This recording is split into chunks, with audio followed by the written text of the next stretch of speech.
샬롬, 우리 주 예수 그리스도께서 주시는 은혜와 평안이 함께 하기를 기도하고 또한 축복합니다. 오늘 함께 읽고 묵상할 말씀은 예레미야 11장 18절로부터 23절 말씀입니다. 제가 말씀을 읽어봅니다. 여호와께서 내게 알게 하셨으므로 내가 그것을 알았나이다. 그때에 주께서 그들의 행위를 내게 보이셨나이다. 나는 끌려서 도살당하러 가는 순한 어린 양과 같으므로 그들이 나를 해하려고 꾀하기를 우리가 그 나무와 열매를 함께 박멸하자. 그를 살아있는 자의 땅에서 끊어서 그의 이름이 다시 기억되지 못하게 하자 함을 내가 알지 못하였나이다. 공의로 판단하시며 사람의 마음을 감찰하시는 만군의 여호와여, 나의 원통함을 주께 아뢰었사오니 그들에게 대한 주의 보복을 내가 보리이다 하였더니 여호와께서 아나돗 사람들에게 대하여 이와 같이 말씀하시되 그들이 내 생명을 빼앗으려고 찾아 이르기를 너는 여호와의 이름으로 예언하지 말라. 두렵건대 우리 손에 죽을까 하노라 하도다. 그러므로 만군의 여호와께서 이와 같이 말씀하시니라. 보라, 내가 그들을 벌하리니 청년들은 칼에 죽으며 자녀들은 기근에 죽고 남은 자가 없으리라. 내가 아나돗 사람에게 재앙을 내리니 곧 그들을 벌할 해이니라. 아멘. 예레미야서를 읽으면서 종종 혼돈이 오는 경우가 있습니다. 그것은 이 예레미야서가 특히 예언서들은 모든 것이 연대기적으로 기록되지 않았다는 것입니다. 보통의 성경들은 그 사건의 순서별로 기록이 되어 있는데 이 예레미야라든지 선지서들은 그 순서와는 조금 상관없이 그 내용별로 흘러가는 경우가 많이 있다는 것입니다. 특별히 이 1장부터 시작하여서 20장까지 예레미야의 5개의 고백이 나오게 되는데 오늘 이 본문은 그 첫 번째 고백에 해당하는 본문입니다. 이 본문의 내용은 그렇습니다. 그때 이 예레미야는 자신에게 일어나고 있는 일이 왜 그런 일이 일어나는지를 잘 알지를 못했던 것 같습니다. 그런데 그때를 이제 돌이켜 회상해보게 되니까는 그때 이런 것 때문에 그런 일이 있었고 내가 그때 정말로 죽을 뻔한 위기였고 그 위기 가운데에서 하나님이 나와 함께 하셔서 나를 건져내셨다는 것을 예레미야가 다시 확신하고 있고 또 그것으로서 남은 고난들을 이겨나가는 것을 또한 볼 수가 있습니다. 예레미야의 고향이 아나돗입니다. 그 아나돗 사람들이 이 예레미야를 죽이려고 합니다. 어제 말씀드린 것처럼 그 이유는 다른 것이 아니라 예레미야가 예루살렘성 한 복판에서 이 예루살렘성 사람들과 유다의 사람들 너희들은 하나님께 반역자이고 이제 그 반역의 죄가 명백함으로 하나님께서 너희를 심판하실 것이다 라고 말을 했습니다. 그리고 그 정도를 어느 정도 이야기했냐면은 11장 16절 말씀에 여호와께서는 그의 이름을 일컬어 좋은 열매를 맺는 아름다운 푸른 감람나무라 하였으나 전에는 너희가 생각하는 것처럼 열매를 맺을 수 있는 좋은 감람나무이지만은 이제는 하나님께서 큰 소동 중에 그 위에 불을 피웠고 그 가지가 꺾였도다. 이게 무엇을 의미하냐면은요, 벼락을 맞아가지고 천둥번개 큰 소동이 일어난 가운데 벼락을 맞아가지고 그 나무가 반으로 쪼개지고 불타버린 모습을 말합니다. 그러니까 이 이야기가 예루살렘 성에 있는 사람들이 들었을 때에 특별히 그 성전의 지도자들 또 권세자들이 들었을 때에 이 참 대단한 모욕이지요.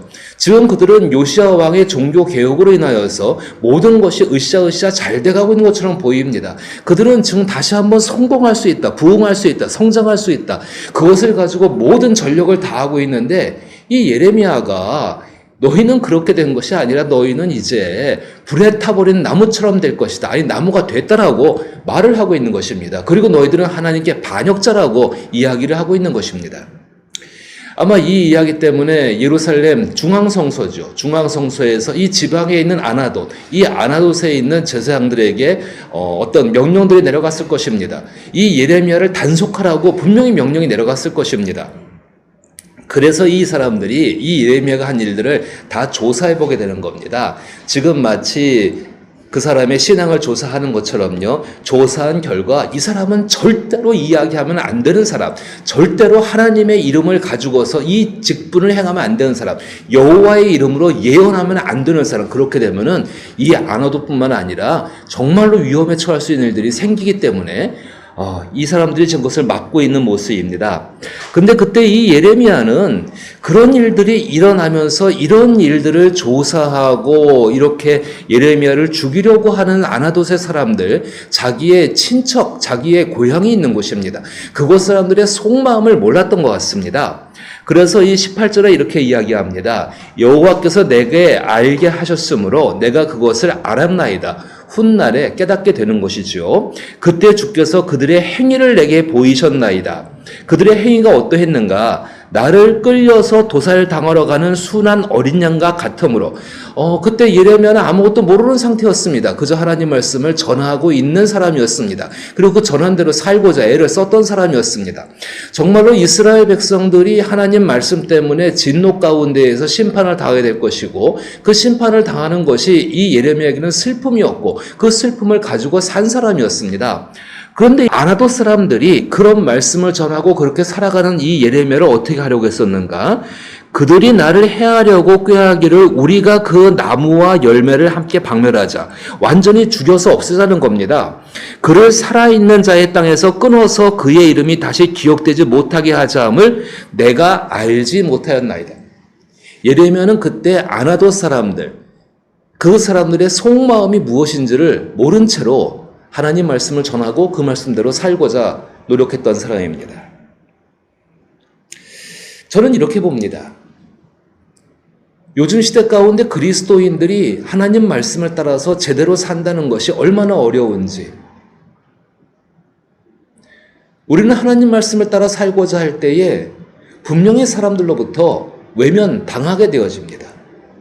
외면당하는 것으로 끝나는 것이 아니라 마치 함께 있을 수 없는 사람인 것처럼 그런 취급을 받게 되어집니다. 모든 사람들이 나를 손가락질하고 모든 사람들이 나를 향해서 적대적인 마음을 품고 그것을 행동으로 옮기려고 하는 그것 가운데 부딪힐 수밖에 없다는 것입니다.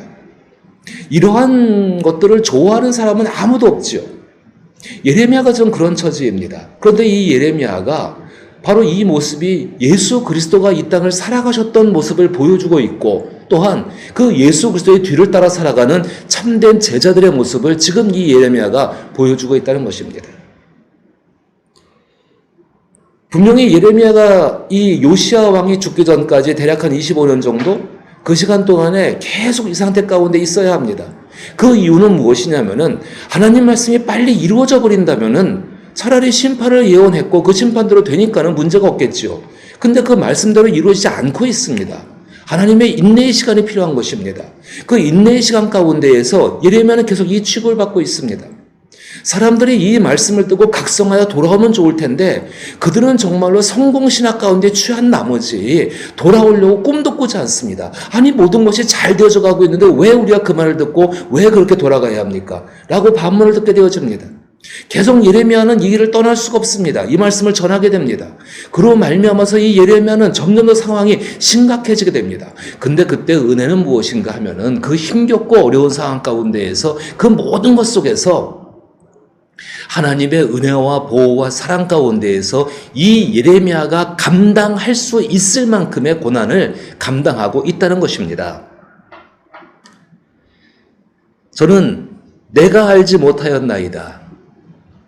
아마 모든 것을 다 알았으면 견뎌낼 사람이 없었을 것입니다. 하나님께서 은혜를 베푸시는 것이죠. 고난 가운데에 감당할 수 있을 만큼, 보고서 받아들일 수 있을 만큼, 듣고서 정말로 반응할 수 있을 만큼 하나님께서 때로는 눈을 가려주기도 하시고 귀를 막아주기도 하시고 그 사람을 지키시고 보호하시는 하나님의 방법이 여기 또 있습니다.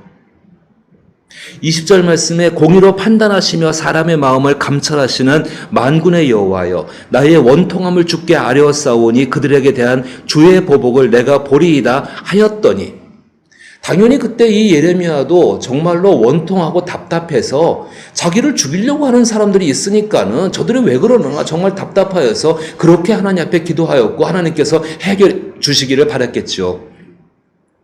근데 하나님께서 그 일을 하지를 않으십니다.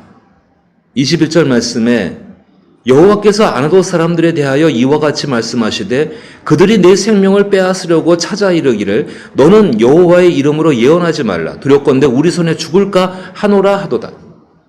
오히려 하나님 앞에 기도하고 있는 예레미야지만은 아나도 사람들, 예레미야를 적대적으로 대하고 예레미야를 향해 손가락질하고 예레미야를 향해서 조롱하는 바로 그 사람들이 오히려 더 잘 되어져 가고 있는 모습을 보여주고 그 사람들에겐 전혀 해가 없는 것처럼 보여지게 되는 모습입니다. 여기서 예레미야의 이제 그 고백 가운데 하나님께 드려질 질문, 내일 또 살펴보시겠지만은 그 가운데 왜 하나님께서 이렇게 살아 역사하시고 계시는데도 악인들은 더 잘 되어지고 있습니까? 그 질문이 나오게 되어집니다.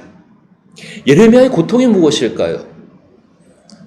전날도 말씀드린 것처럼 하나님 말씀을 자기 어깨 위에 짊어지고 살아가는 것이 그의 첫 번째 고통이고, 두 번째의 고통은 그 하나님 말씀이 이루어졌을 때 받아야 되는 그 고난들, 자기 백성들의 고난들이 이 예레미야가 짊어지고 있는 고통입니다. 예레미야는 그 짐을 짊어지고 살아가면서 자기를 적대시 대하고, 도무지 말을 들으려고 하지 않는 사람들 속에서 자기들이 옳다고 분명히 틀린 길을 걸어가고 있는데 자기들이 옳다고 주장하는 사람들, 그 사람들 속에서 생명을 빼앗길 수 있는 위협들을 받고 있습니다. 엄청난 긴장이 있는 삶이죠. 엄청난 위기가 있는 삶이죠. 예레미야는 그래서 이 사람들하고 함께 살아가는 것이 너무 힘듭니다. 이 사람들 속에서 견뎌내는 것이 너무나 어렵습니다. 그 고백을 하나님께 드리고 있는 것입니다. 하나님의 말씀은 언제나 한결같습니다. 22절에 그러므로 만군의 여호와께서 이와 같이 말씀하시니라. 보라, 내가 그들을 벌하리니 청년들은 칼에 죽으며 자녀들은 기근에 죽고 남은 자가 없으리라. 내가 아나도 사람들에게 재앙을 내리니 곧 그들을 벌할 해이니라. 하나님이 정하신 그때가 되면은 하나님이 분명히 징계하시고 벌하신다고 말씀하시는데 예레미야서는 참 감당하기가 힘든 말씀입니다. 왜 그런가 하면은 그것이 이루어져도 자기에게는 슬픔이고 이루어지지 않아도 현재 고통이기 때문에 지금 그렇습니다. 과연 우리가 하나님 말씀을 따라 산다는 것이 무엇을 의미할까요? 우리 자신들의 만족과 우리 자신들의 유익만을 위해서 하나님 말씀을 따라 살게 되면 복을 받으니까 그 말씀대로 살아가야 한다. 그것만을 의미할까요? 그럼 정말로 우리가 경험하는 반대적인 감정, 하나님 말씀을 따라 삶으로 말미암아 내가 고통을 받고 힘겹고 어려운 처지가 됐을 때에는 하나님께 복을 받지 않는 것입니까? 그렇지 않지 않습니까? 하나님 말씀과 함께 있는 것, 하나님이 나와 함께 동행하시는 것, 그것이 참된 복 아닐까요? 세상에서 말하는 장수나 부귀나 존귀함이나 사람들과의 좋은 관계에 존귀함들 얻는 것, 그런 것은 얻지 못한다 할지라도 하나님과의 깊은 관계 속에서, 이 모든 것 속에서 하나님과 함께 시련의 바다를 건너갈 수 있다면, 하나님과 함께 전쟁터에서 승리할 수 있다면, 하나님과 함께 하나님이 이루시는 그 뜻을 이루기 위해서 달려갈 수 있도록 한다면 그것이 참된 복이 아니겠습니까? 현대의 기독교는 그리스도 예수가 걸어가신 그 길 속에서, 그리고 구약의 예레미야, 많은 믿음의 사람들이 걸어왔던 그 길에서 정반대편에 있는 것, 자기 좋은 것만을 얻고자 위해서 그것을 얻는 과정 가운데 겪는 것을 고난이라 생각하며 착각하고 있는지 모릅니다. 성령의 도우심이 있어야 합니다. 성령께서 내 삶의 현장 가운데서 나를 깨어있게 하시고 그 삶의 현장에서 하나님 말씀을 따라 하나님의 사람으로 바르고 제대로 살 수 있도록 인도하실 때에 그것을 순종할 수 있는 힘을 주시고 그 가운데에서 여기 예레미야처럼, 그리고 예레미야가 보여주는 놀라우신 예수 그리스도의 모습을 따라 살아갈 수 있는 줄로 믿습니다. 그 선한 삶으로 우리 하나님께서 인도해 주시기를, 또 그때 그것을 믿음으로 감당할 수 있기를 나사렛 예수 이름으로 축복합니다.